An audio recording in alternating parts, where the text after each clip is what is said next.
Let's do it. Alrighty, here we go. My name is Marty Fox from WHITEFOX. Now, here's the deal. Jesse Jones, welcome to the With the Fox podcast. Now, coming in here, I saw you leaning up against the wall and you actually looked a little stressed. And I said, are you scared? I think I'm always a little bit nervous when going into meetings. I think it's a good feeling. I think you always want to feel a little bit nervous whenever you're walking into something that is new, because it means that you are trying things that are different. Well, it's the first time you've been on a podcast. First time I've been on a podcast. And there was no intro sound just then either. I was waiting for like a, my name is Marty Fox from WHITEFOX. No, there was none of that. But I think the nerves are there because I feel that you don't think that you're worthy of being on a podcast. And the reality is that the reason why I've got you on today is not because of the business that you've done, the GCI that everyone talks about and the commissions that you do, all the media, all that sort of crap. That's not why you're sitting here. You're really sitting here because I see a guy that has made changes within his role. You've made changes to your day. You've made changes to who you seek help from. And there's a lot of agents out there that hit periods in time like what I saw you hit last year. And a lot of people probably don't know, but we sat down towards the end of last year and I said, JJ, I love you as a friend. You're like an adopted brother. But if you don't make some of these changes immediately and you were put on a pretty intense, I think it was a 30 or a 60-day plan, it was you're leaving the business and you got to find another path in real estate elsewhere, because it's certainly not with WHITEFOX. And that was pretty heavy. And it was heavy because of the love and affection that I have and my family has and a lot of the team have for you. But there were things that you were doing that were working against you in terms of language and body language and the decisions that you were making that were literally holding you back because you weren't facing your limitations head on. And the reason why you're on the podcast is because I'd love to talk about them, because there's so many people that will be having those similar issues. And unless they drop the ego and they face them head on, they will never see the growth in themselves, which will then turn into their professional growth that you've seen in 2025. And I believe that what you achieved last year in terms of your real estate success, you've been able to achieve that in the first quarter of this year, which is one of the most remarkable turnarounds, not only in numbers, but in attitude and in energy that I've seen after nearly 18 years of running a business, which I need to commend you on. So well done. Thank you. I think... So before we jump into it, can I talk which we will, that was the intro that you were waiting for. Why don't we go back to the start? Tell us how you got into the game, our relationship, and towards the end of the podcast, we'll get into how you've turned it. So how did you fall into this industry? I think like most, it's the unconventional way to get into real estate. It's such an interesting industry where there isn't a right or wrong path into it, and a lot of agents do, I feel, fall into it, as you did, as everyone else and most of the people in this business have. And I was really lost in school.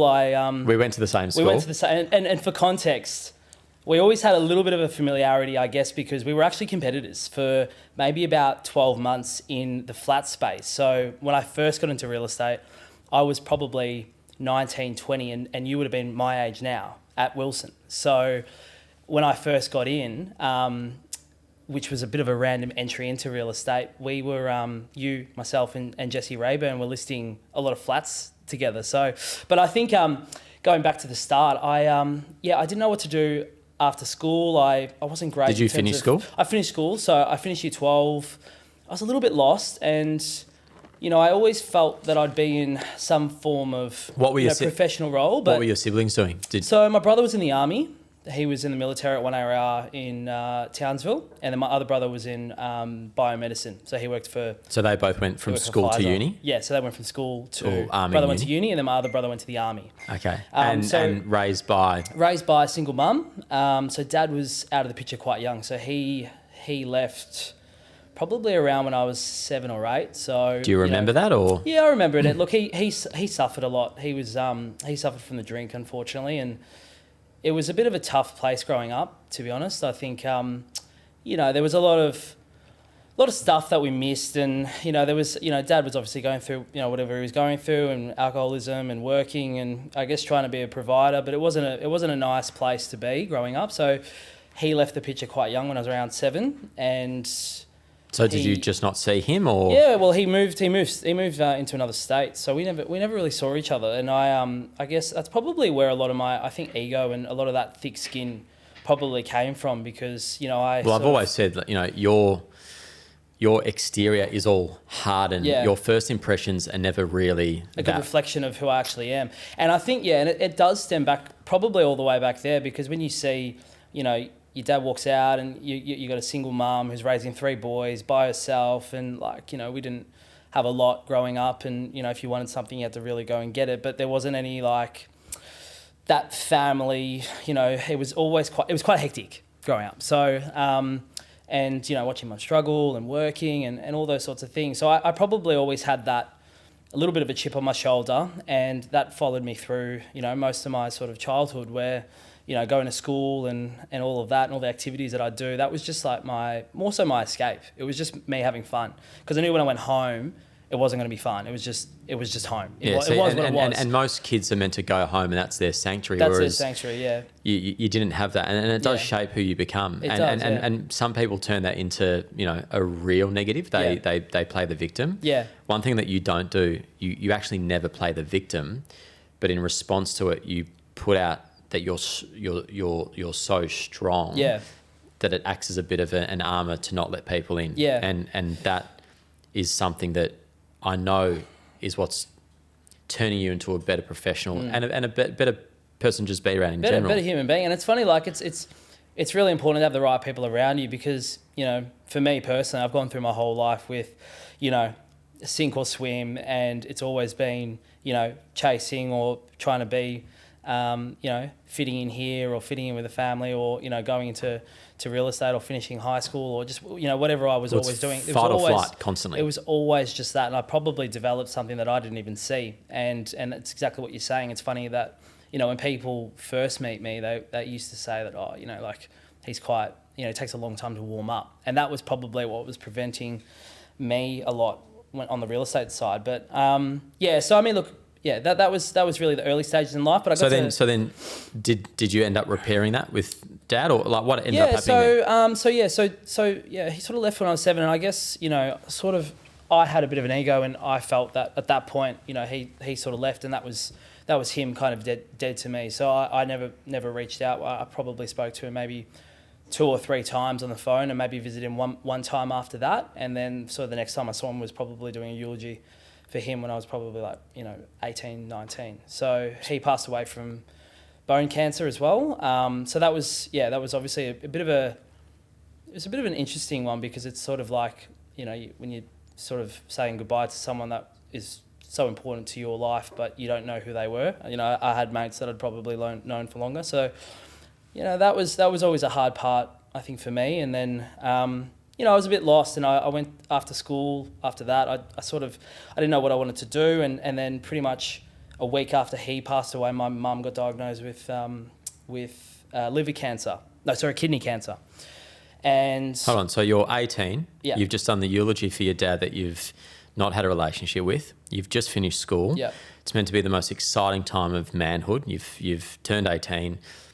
You've gotten through 12 years of education. Yeah. You've got 2 brothers, one's in the army, one's at university. Yep. And you've just been told that your mum's now got cancer. Yeah, so she had kidney cancer. What happens to your brain at that point in time, and where do you go from there? Yeah. Again, it's just a fight or flight. Like I just sort of dealt with it. I probably put a lot of it, and didn't address a lot of it, and sort of just went through it. And again, I was just really lost. And, I remember I remember leaving university, so I did a commerce degree because I always wanted to get into. Wait, you property. enrolled into the commerce degree? degree? So I enrolled into commerce after high school, and I was just like, well, I want to do something. But you didn't finish it. I didn't finish it. So I was at uni for 4 days. You said I got there Monday. No, you said I did a commerce degree. No, it was my commerce degree. I attended commerce, but I was for there 4 days. For 4 days, so I did that Monday. But to be fair, like it's funny to laugh back now, but actually, I ended up leaving because my mum got diagnosed, and that was just I was like, look, I'm I was still living at home. I was still looking after her, and then that was, I just didn't think that would be something that I would attend to, and so I was in a bit of no man's land, and then I ended up about a week later, I bumped into someone that I knew whose I think father owned a agency or his uncle or something like that, and he said, "What have you been up to?" I said, "Mate, I got so much going on. Like I don't know what I'm doing. I just left uni." And he goes, "You'd be a great real estate agent." And I was like, I'd never even thought about real estate agents. So I had no idea what the property industry was or what the market was or anything along those lines. All I knew was agents wore suits, they sold houses, and they had Mercs. And I was like, I like suits. I got the gift of the gab, but I want a fucking Merc. So I'm going to get the Merc. So I thought I'd get a Merc. So, and that was it. And then I went home that day. Who was that person that said that? His name is Mickey Lee, and I think his dad or uncle owns Thompson. And I actually ended up going for a meeting with them, which they didn't actually give me a go. And basically from there, I went and got my agent's rep and those sorts of things, and I was just locked on real estate. So where did you get a job? So I ended up getting a job at Bella Real Estate, which is an old school independent firm that operated at Chapel Street in Windsor. Which is literally less than a kilometre from where you went to school. From where I went to school. And because I didn't grow up in the area, so I grew up in, like Clayton, Dandenong, Oakley, that side of town. So, I always strive to become someone in a city. I loved coming to school. I loved crossing the overpass at Windsor and then going to Orange Cafe or Miletto's or all of that, which is the only thing that was in Windsor back then, in Buddha's Belly. And, I love that area and I always wanted to come through it. So when I saw something pop up in Windsor, I was like, well, that's what I want to do. So got into the office. And were you like similar to me? Were you somene's sort of no? cadet? So or? I actually and probably this is where I guess my ego or flight or fight was kind of beneficial. Is that I just went all in as soon as I knew that I wanted to be in real estate. I just said, okay, great. So I got the agent's rep. So 19 years of age. 19 years of age. I got my agent's rep. I knocked on the door. I went in there, had an interview with them, and they said to us, like, this is a sales role. Do you want to have the weekend to think about it? And I said, I'm ready to go. Like, let's roll. And, they actually said, look, have the weekend and come back. And then on Monday I called them and said, let's go. So I ended up becoming a sales cadet, sales agent, but not in a team or a pod or an EA, just standalone sales executive, which was probably a lot for someone at that age. And I think at the time I probably So what value were you giving to people? Like what was that first year like? Yeah, I mean, I was really lucky because it was a business that had a lot of volume. So there was a big rent roll there and we were basically listing off that. So I had a lot of exposure to a lot of volume and a lot of deals back then. So even back then we were running maybe, 20 to 60 campaigns per year, which is a lot for someone that's 19. I remember having a box of keys and doing like 10, 12 opens on a Saturday. So I think I responded really well to the industry and people liked, I guess, the way they looked, the way that I spoke, and there wasn't much value in terms of results, but I had a lot of life experience, so I could connect with people quite easily, different people in different backgrounds. And because we were working at probably a lower price point, the people that I was connecting with on a personal level. So from 19, I was always a really good lister, and I still am a really good lister. And that really has come from a lot of the life experience and everything that I've come from as a kid and growing up and going through hospitals and going to different states and going to different schools and those sorts of things. I'm gonna touch on that. You said that you're a really good lister. You're a really good lister in a situation where you feel comfortable. Correct. You're not a good lister when you don't feel comfortable. Yeah, I agree. And that's where you've been held back. And that is where you've seen the growth in this year. Yeah. Because when you're not comfortable, that is when your guard goes up. Yeah. When you do feel like you're not part of the clique or when you're not worthy or when you feel like you shouldn't have the opportunity, you close up. Yeah.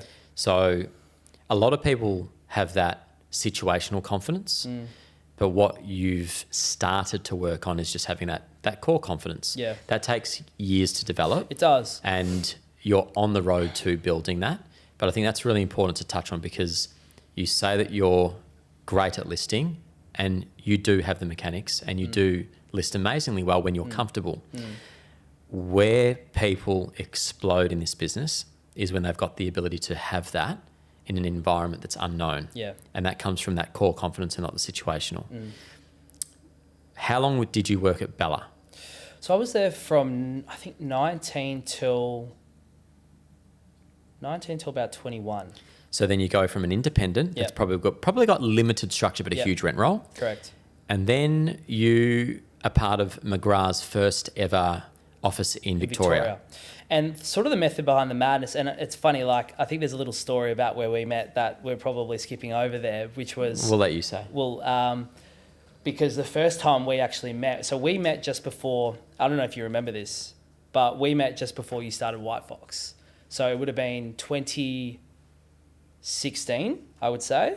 And there was a property that I had in St Kilda, which was not an exciting property, but it was mine. And look, it was a 2-bedroom apartment, and I had tenants that were living in the property at the time. And I remember on the Saturday, and again, like, you had 12, 15 opens on the day, and this was the first one of the day, 9:30 to 10 open. And I got there and I knocked on the door, and I think they were like Uber drivers or delivery drivers or something, and they'd forgotten about the open. And I'd confirmed the night before, but they forgot. And I said, oh, like, I've got the open. They go, oh, we're sleeping, you know, blah, blah, blah. And I'm like, all right, cool. Look, what I'll do, I'll go downstairs. I'll take names and numbers. And anyone that wants to come back through, I'll get them through another time. Anyway, so I'm walking downstairs, and then as I'm walking down, you, Charlotte, and one of your mates starts walking in. And Fletcher Payne, I think. Yeah. I was trying to help Fletch buy an apartment. So you're, and I think you just left Wilson at the time, and you were doing like side quests and like selling stuff like via being an advocate, and I don't know what you were doing, but you were just... I was in gardening leave. You were doing stuff, yeah. And you roll in, I was like, mate, look, nice to meet you, but I got some tenants up there sleeping. And you're like, yeah, it's fine, happens all the time, let's go. And I was like, yeah, I was like, I don't know if it's like comfortable. I was like, what? He goes, look, we'll go up. They want, we're already here. I'm like, all right, sweet. So we end up going up and open the door, and I go, hey mate, I just got a couple of guys here. Do you mind if they just come through and we'll get out of your hair? He goes, yeah, I'm fine, but my other 2 mates are sleeping. And I'm like, oh. So there was 3 people in the room asleep. He goes, all right, that's fine, go through. So we ended up walking through, and to your credit, you actually weren't bagging it out or anything, but it was, you know, just a quick walk through, super embarrassing. We ended up walking out, and when we were walking out, you said, you know, what's the situation? Like, what are you up to? I just said, oh, I'm working here. I said, look, I've seen what you've been doing. It looks really exciting. And then we walked out, and you said, yeah, look, I'm pretty excited about it all. Hopefully it all works out. And then, you know, a few months later, WHITEFOX started. So it was just a cool thing to watch. And I think it was probably that transition period where, you know, in 2016 in Melbourne real estate, it was very traditional. No matter what brand you were at, you were still wearing suits. You were still using paper and pen at opens. You still were, you know, there was no videos. There was really traditional spaces. Some people had market share, but the level of quality of marketing was all pretty much standardized. Everyone was using the same sort of companies. And I remember that shift when 2017 happened and WHITEFOX came on, and there was you know, there was a lot of talking, and things started to shift, and you could see from, you know, campaign perspective or marketing perspective, that was changing. The dress code of agents was changing. People were throwing out the suits. R&M Williams were coming in, T-shirts were coming in, sneakers were coming in. So that was, you know, whether that was a changing of all industries or whether that was the real estate itself, but that year things started to shift.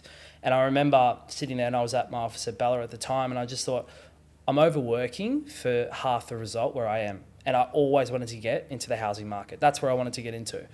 But I just knew I needed to learn the mechanics of selling volume. And I knew that was the right place for me, because I thought, I'm too flamboyant. I'll roll into one of those big offices, they'll chew me up and spit me out. So I knew I had to go start low. And I went there, and then McGrath come onto the scene, and I loved working, obviously, Windsor Paran, and McGrath owned 3181 as a postcode, and they weren't wearing ties, which I loved. So I thought, well, if I head over there, rather than jumping into another agency and working on a patch, I'll go to McGrath and I'll take the whole suburb, and I'll work the entire patch for McGrath, and I'll try to build market share with that. So that's what I did. So I rolled over there, and And that's what I did. And all the agents in Windsor Paran were listing their properties in Paran. So I listed them in Windsor. So how long were you in McGrath for? I was there for about 3.5 years. Okay. And I worked through all of lockdown as a standalone agent. And I think, that was probably the hardest part of being a real estate agent, particularly at a smaller business and being a standalone agent with limited support. And it's a great company. And I loved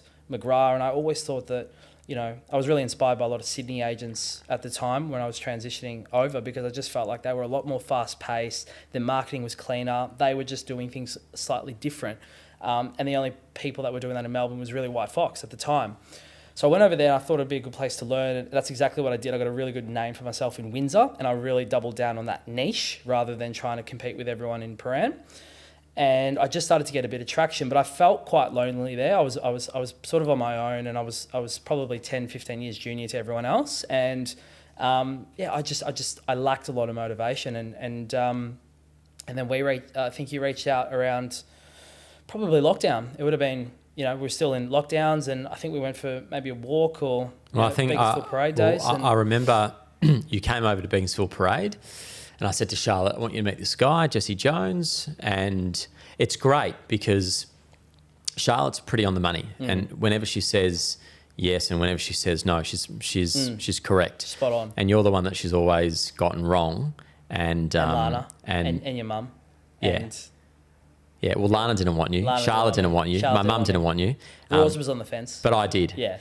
And when you came over and they all said no, I said, I'm sorry, but it's yes. I don't know whether or not that's because you were a CBC boy and I just really backed the underdog.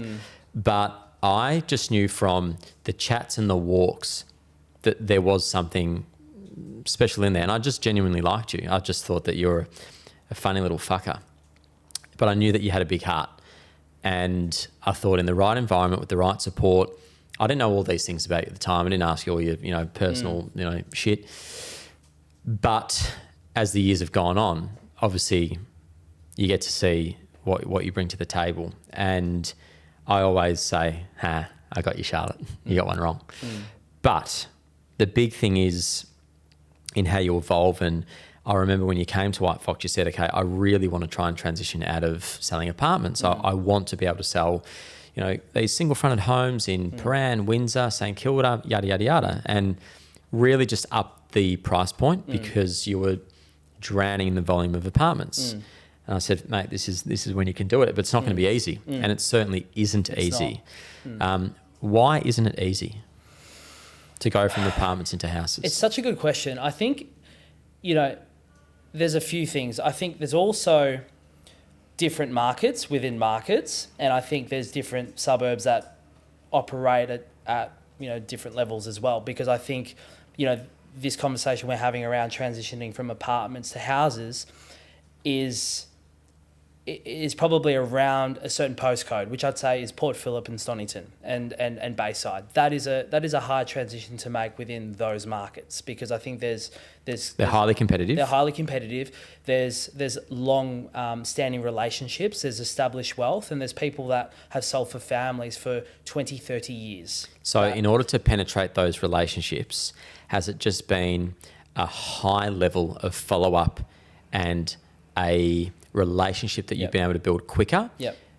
Or is it brand? What is it that helps you get in? It's everything. And it can't be one thing, because being a nice guy won't get you a listing. Having a lot of energy won't get you a listing. Having, a sale down the street still doesn't guarantee you a listing. There's so many things that a vendor looks at, particularly in these areas, to trust someone to represent their asset in blue chip Melbourne. And it's a combination of having the results, knowing the area, knowing the relationships as well, because it's very much a relationship market, in the sense that people also want to back the people that they're going to buy the next property from. So if they go with another agent, they jeopardize that relationship on the next one. So it's really looking at, the market overall. So for me, what I'm focused on is I'm really focused on the buyer on the way in and playing a really long game, because I know if I service the buyer on the way in and I give them really good advice and I'm involved from a transactional level, not necessarily being remunerated for it, but helping them actually purchase it and giving them the information and the price of what they want to pay to get a good buy, I know that service will then help me listen on the other end. Well, and also building a great relationship. Because what I'm seeing, you're 3 years in now with WhiteFox, yeah? 4. 4 years. Yeah. You're starting to see the people that you helped 3 and 4 years ago coming back now. Yeah. And you said earlier that you were able to connect with these people that you were working with in the apartment space. Yeah. And you were. Yeah.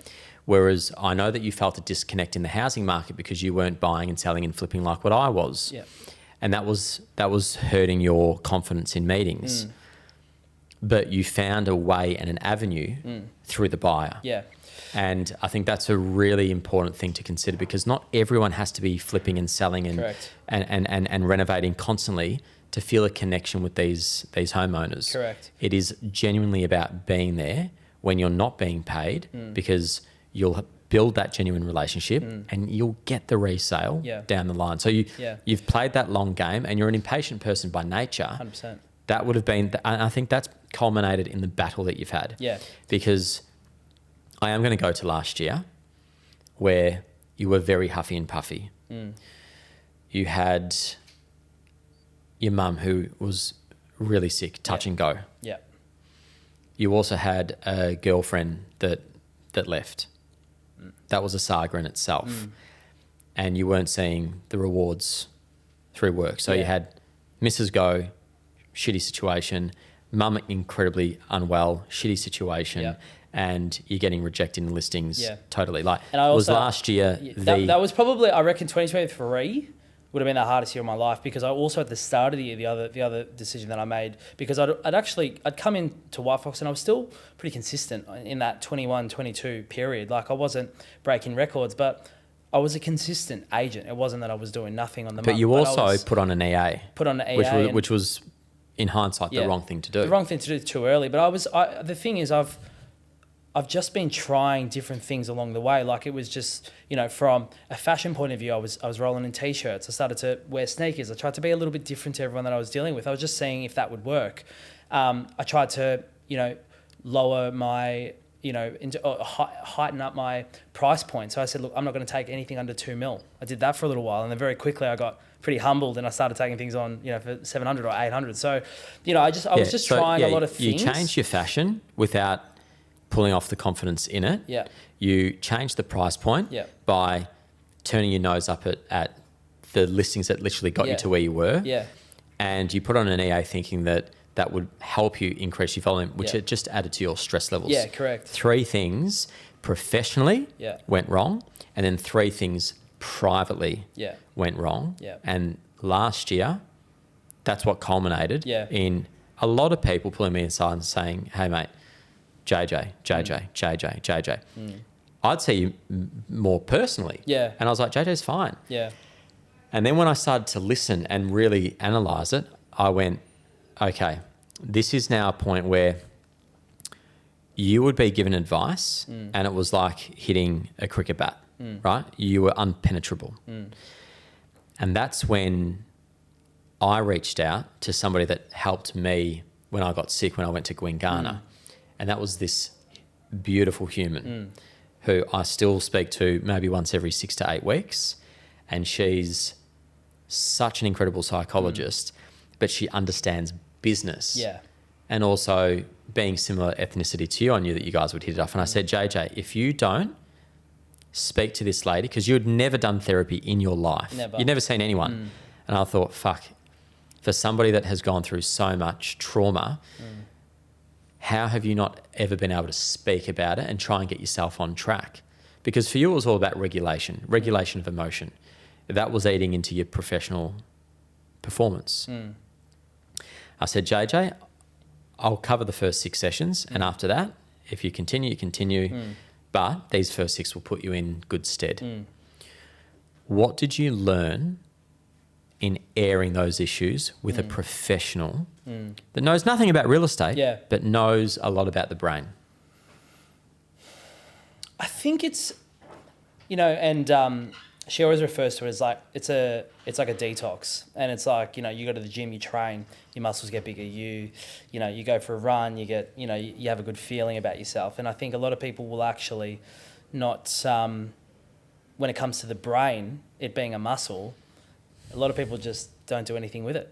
for years, you know, and I was probably the same in the sense that I always, you know, like you said, fight or flight.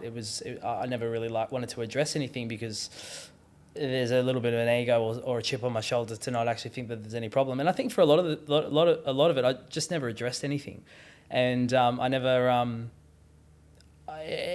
felt like it was a problem on my day to day because I buried it so deep that it wasn't an issue. But I think once you're running, trying to, you know, survive or build a career or do whatever you're trying to do, and it's all those little things that are, you know, deep down that actually start to come out. And I think, you know, real estate particularly is an energy game, and it's a massive mirror, and whatever you give out to the world or to the people that you're looking at is what you receive back, and that's just a fact. It is what it is. And I think probably what I learned the most from her was actually just being able to, you know, she was someone that I'd give my issues to, but she was the one that would just, you know, take out those three main points and actually make me reflect on exactly what happened, and really not just be there as a sounding board and look at the clock. She was almost not arguing, but debating with me and letting me get it out in a way that she thought would work for me. And I think by the like third or fourth session, I actually felt so light. And that's probably the only way I can explain it. Whereas, you know, I think back to how like tense and aggressive I probably got to just from pure frustration and, you know, things that were buried that I never really addressed. She just got it out of me. And then, you know, by the time the catch-ups that we have now, we're just having a laugh. And it's not that I'm not, not affected by those things that have happened to me. I'm laughing about it. No, but I guess I just have a different outlook on life, and there's things that are happening to you, and everyone's going through shit. So it's not like there's anything for, you know, myself or yourself that you're going through that you're not addressing. But, you know, if you can look at the world and go, well, I can't control what's happening to anyone. I can't control what's happening to my mum. I can't control, you know, a situation that someone's in that I'm giving advice that they're not listening to. You actually can't. And what I probably did was I gave people advice from, you know, wearing my heart on my sleeve and helping people. And I get frustrated that I couldn't help them. And as well as it was my issues, I was taking on their burdens, which was actually making me a more angry and aggressive person, really. That's really what it was. So I think it's just having that that sounding board to now, you know, I look at life and, yeah, mum's going through it, but I'm here for mum. I can't change what's happening for her. All I can do is be here for her. And the only way I can be here for her is being completely present with who I am. So that's really more my philosophy now. It's just like, well, you know, if I can't help someone, then that's fine. I'll move on to the next. But there's no ego or there's no stress or there's no drama with that particular person. I'm not carrying their burden for, you know, if I can't help them. And I think that's probably more my outlook, and that's what she's probably helped me to do the most. And I think that's why I really wanted you on this podcast, because it's just such an amazing, you know, turnaround for me to see a colleague, but a genuine, you know, extension of my family, to see someone that goes through a horrible breakup. You know, they're, you know, going through the likelihood of, you know, being orphaned at a time when you haven't had your children, you haven't had your wedding, you haven't had these things that I know that you are excited to share with your mum and your family. And also see the turn professionally. It's a combination of unlocking and debunking these traits that you have. You haven't changed as a person. I don't think I've changed. You've gotten rid of the things that were holding you back as a person. And how important is it having the right life partner next to you? Because you do have a new girlfriend who is my EA, Taylor Brew. And that was quite funny. I was like, can you guys just fucking get together already? And Charlotte and I were always messaging saying, come on guys, like fucking do something here. It was never happening. It's funny. You know, it's funny how, that's funny because Paris, France is in front of us. So it's funny because what actually happened is, you know, and we've always had really weird connections in the sense that like we never plan to catch up ever. And when we do, it doesn't happen. And we're always together somehow. So there's always like, I don't know what it is. It's a bit weird. But anyway, but I remember... Well, my dad's like your dad. Well, yeah, I know. We got dinner on Friday. But yeah, I know. That's going to be unreal. We were at Hawksburn and it was February in 2023. And it was actually a really random Friday. You never come into the office, but you, for some reason, were in the hallway at the office. And I just got like one of those little green putters, you know, that returns the golf ball. And you're sitting in the hallway and you're just like, you're putting away on a golf ball, which is so odd for you. But I remember I got off the phone with my auntie And she looked at, she called me and she goes, look, Jess, it's not good. And she just come from the doctors and she told, she goes, oh, look, mum's not good. And I remember I got off the phone and I was like, I was pretty emotional. And you looked at me and looked at me straight away. You're like, what's happened? And I told you. And then, so that was, that was an interesting sort of, moment. And then what ended up happening is, we ended up catching up 6 weeks and, obviously forever grateful for, you actually, put mum on a trip to Paris for us. And, that was a really fun moment. But that was for Mother's Day. For Mother's Day. Well, what actually happened is when you had that phone call from your auntie, I think I called you over 2 or 3 days later. Yeah. And I said, hey, if your mum passes, what's your biggest regret? And you said, my biggest regret is that I never got to take her to Paris. Yeah. And then it was Mother's Day. And then it was Mother's Day like 3 days later. And I said to Charlotte, hey, why don't we send Jesse and his mum and let's send them to Paris for Mother's Day. And you went, and just by fluke, and you had a girlfriend at the time. Yeah. Taylor Brew happened to be there as well. So I get there on my birthday, and it's quite funny. Like I got there on my birthday, and we had such an amazing time, an amazing trip. And my mum, like, she loved. Her favourite movie is Breakfast at Tiffany's, so we took her to Tiffany's in Paris, and it was unreal. And my best friend, he just got engaged to Mel when their wedding's in Cyprus, going there this year, and their flight got delayed. So France cancelled their flight, and they couldn't make my birthday, which I was annoyed because we planned the trip around catching up in Paris and all of that. So I was sitting there with my brother, and I'm just scrolling on Insta, and and Taylor's got a photo of the Eiffel Tower, and I sent her a message. I'm like, "What is this a throwback? Or are you?" And Taylor Brew at the time was here? Lana Samuels' SC sales coordinator, and we'd never ever really caught up at all. And then we ended up catching up in I just said, "Well, it's my birthday. Like, you want like an Aperol or something?" And then we ended up catching up when we were in France for my birthday for like. And what's 9 funny, hours. And what's funny, Aperols. Everyone was like, "Oh, Jesse and Taylor are together, blah blah blah blah." Yeah. But nothing happened. You were just mates. Yeah, like. And then you came back, and then you and your girlfriend broke up. Yeah. You went into a deep dark place, and then it would have been like 6 to 9 months later. We were like, "Why are you and Taylor not hanging out more?" And you both were holding firm. You both were like, "No, we're not going there. We're not going there. We're not going there." So I just thought, you know what, fuck this shit, because I knew that there was a genuine friendship. Yeah. And I think every good relationship starts with friendship. If you can build a life with a mate that you then happen to like to be around as much as possible, cue in the rack. Like, you've just clocked life. So I actually tricked you, and I made out like I had set up a blind date because you guys were just refusing to get together. So I walked into the office, and at the top of my lungs, I was like, "JJ." And you go, "Yeah." I was like, "Mate, Thursday, 7 o'clock, be at my house. I've set you up on a blind date. She's a lot older. She's nearly 40. She drives a Porsche. She's got her own company." Yeah. And you're like, yes. Little did you know it was all made up. Yeah. But I said it so loud so that Taylor could hear it. I was hoping to say this at your wedding one day. And anyway, I thought that if I threw that cat amongst the pigeons between the Monday and the Thursday when your date should have been, something would happen. And lo and behold, between Monday and Thursday, There you go. you sealed the deal. And you and Taylor have been great ever since. Hilarious. But it's just funny. It's just like silver lining. I think that's just life, and I think that's the cool thing about it. Like, you just sometimes you don't even you're what you think is going to happen. And I probably planned out the next 3 or 4 years of my life thinking about what I was going to do and trips and things like that. And it's funny how sometimes it's just next to you, or whatever you need to do is right in front of you, or the next person you need to meet is right there, or your network you've already got. Like, you just sometimes need perspective, and you need the right people around you, because you've got the wrong people around you. You can do all the right things, but you'll be limited. But if you've got the right people that are behind you and lift you, you can do whatever you want. Well, mate, all I've got to say is, you didn't think that you were worthy of coming onto a podcast. You've had moments in your life where you haven't felt worthy of getting the listing. You haven't felt worthy because you didn't get that grammar education, every other limiting belief that you've had in your brain.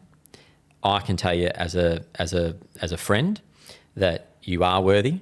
you are a fucking great human being, and I love seeing you soar, and I think you'll continue to do well as long as you keep uncovering what it is that Jesse Jones is all about, because what I know is that he's got a great heart, he's a hard worker, and I'm very, very excited for people to listen to this and to take something away, because you are a fucking champion. Thanks, bro. Thanks for coming.